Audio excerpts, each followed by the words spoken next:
Whoop, that's a severe thunderstorm warning. I wanted the tornado warning.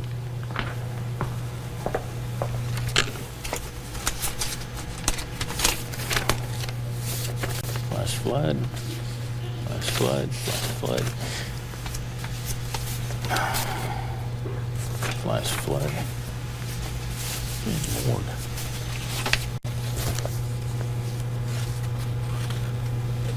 Severe thunderstorm.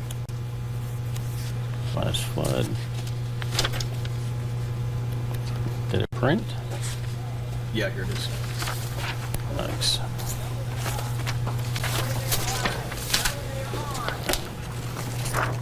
All right, everybody.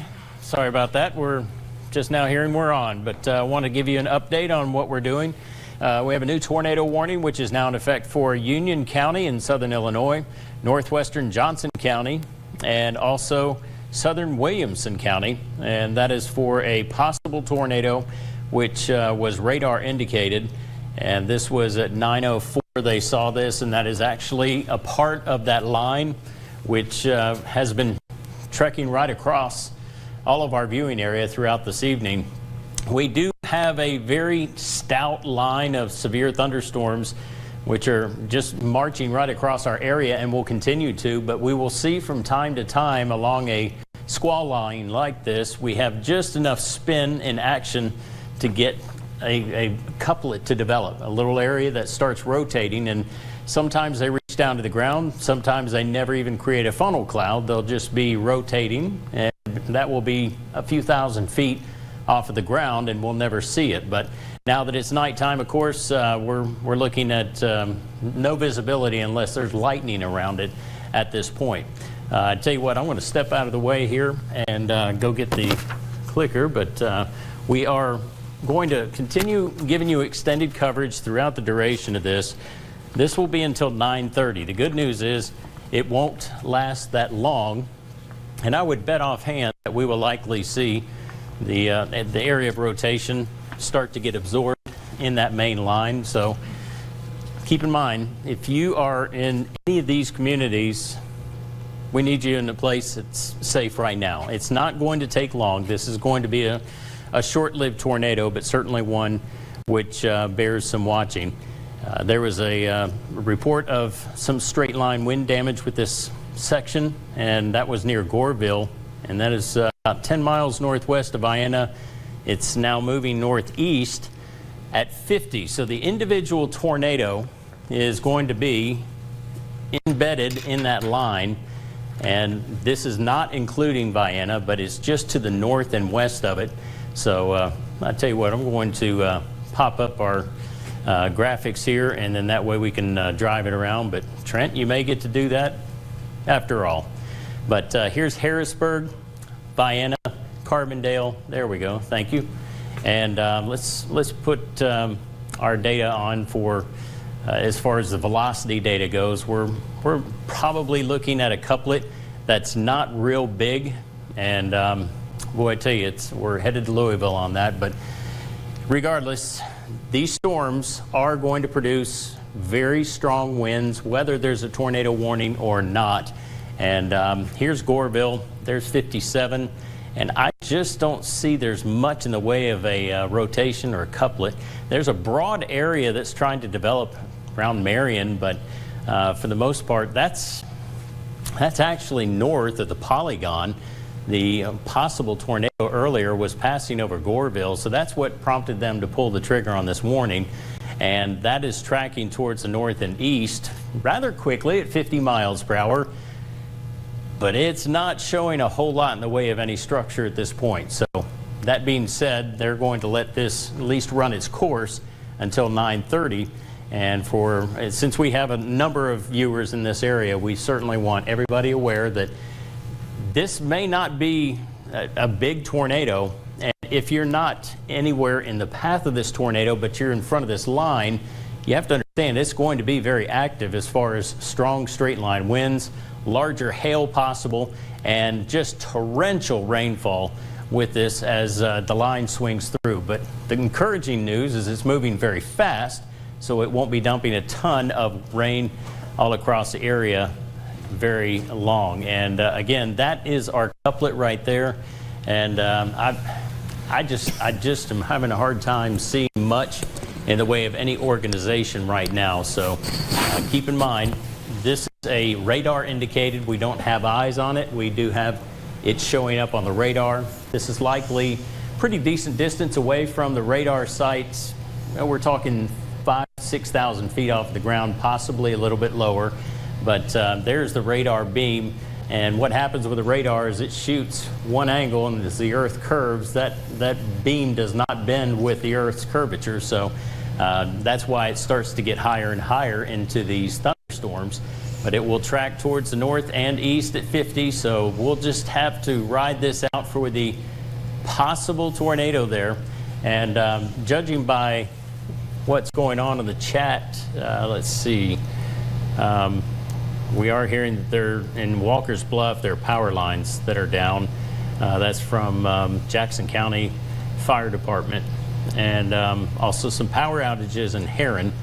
But I don't see anything else that really pertains to this tornado or what might have been a brief tornado. You can see right there, that was what prompted them to issue the warning. So I'll be full disclosure here. I just don't see it. It doesn't look like it's there now, but it is in a little bit of a bend of this main line. So this could be where it starts to reach down to the ground, and it doesn't show up well on the radar.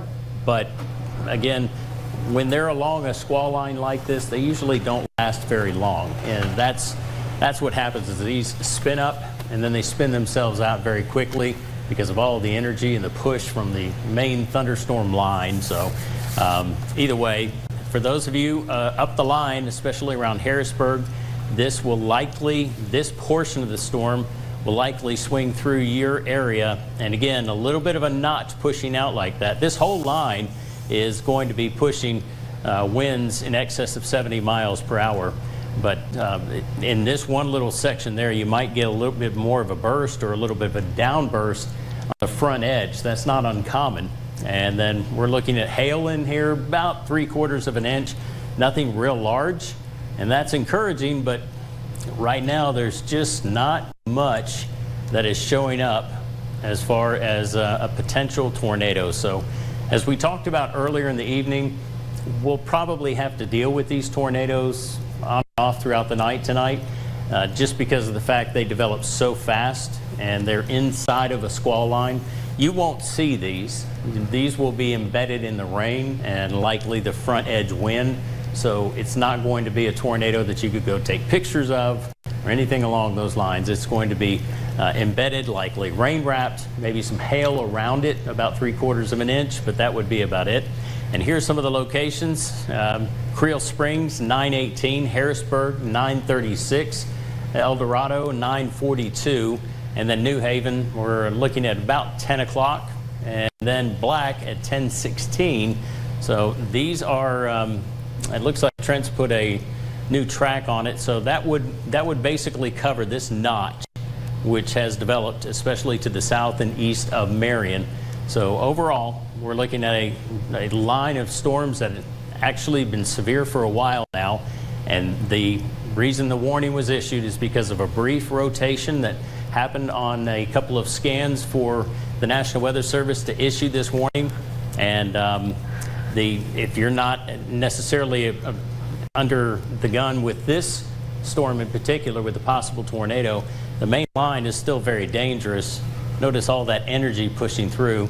Round Knob, 930, you'll be getting the main edge of this. And look at that outflow boundary. That right there is starting, that little green line is actually the wind that has been pushing. It's running along the surface, a spinning column, and we call those outflow boundaries. That will make it very breezy before the storms get there by a couple of minutes. But then Eddyville about 9:32 and Cave and Rock 10:02. So these are spots that will have the main line swing through. Expect those gusty winds. Expect it to be just a cold wind to begin with, and then the storm will start to build in, because a lot of this air is getting pushed down on the front edge, and that is why it's colder, is because it's been higher in the atmosphere. And that's why we've also seen a decent amount of hail reports with this whole complex throughout the evening tonight. This does stretch all the way back south of Cape Girardeau, though, and again, flooding has now become an issue. Not only has Cape Girardeau been under the gun tonight, but also earlier in the week, and we're now looking at flooding on top of that. So this is going to be a long duration and long scenario of rain and storms as we head into the weekend, because this is actually one wave. We've got another that will be moving in here tomorrow, which again will have a ton of rain and a ton of water to work with. But this is the flood warning. This is until 3 a.m. It's for flash flood, and that means flash flood means in a hurry. A short amount of time it can flood. Water can gather very quickly. Flood warning is more of a longer duration. Over time, it builds, usually affected by rivers as well. That's actually, they pulled the trigger on, that's actually a flash flood emergency. You can see so this the has catastrophic just been upgraded, and it's now a flash flood emergency, and the threat is considered and tagged with what's called catastrophic, and that means that there's water that it just can't go anywhere, and we're really seeing a lot of the tributaries that are being overrun and just can't handle the load of water that is falling. So that is going to be for the Cape Girardeau area, Cape Girardeau County. That will last until 3 a.m. Please, I can't emphasize enough, do not drive through water over a road. Whether you know it, whether you can see the other side or not, you don't know what's going on up under the surface, and a lot of times that's where the road is getting washed out. Something may be pushed out under the water, and if you try to drive through it, if you go off into it, you're stuck. There's no way you're going to be able to get out of that, and it could be the rushing water can be very dangerous, and not only pick up your vehicle, but if you try to get out in it, it's very strong. And that's why we have more people die from flooding in our country than we have with tornadoes and hurricanes and lightning.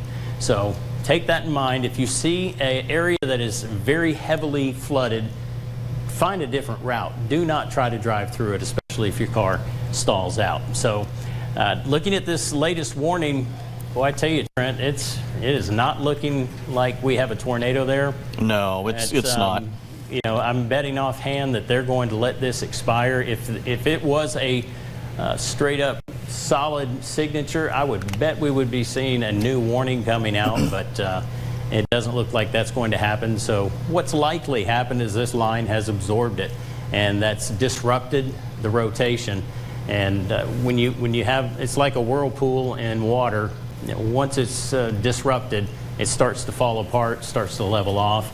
And we still have broad rotation, and that happens in a line of thunderstorms. You have winds blowing all kinds of directions at different levels, but yeah, I just don't see anything that looks like we're picking up any debris, no couplet, no debris ball, nothing that stands out that says that there's a tornado on the ground.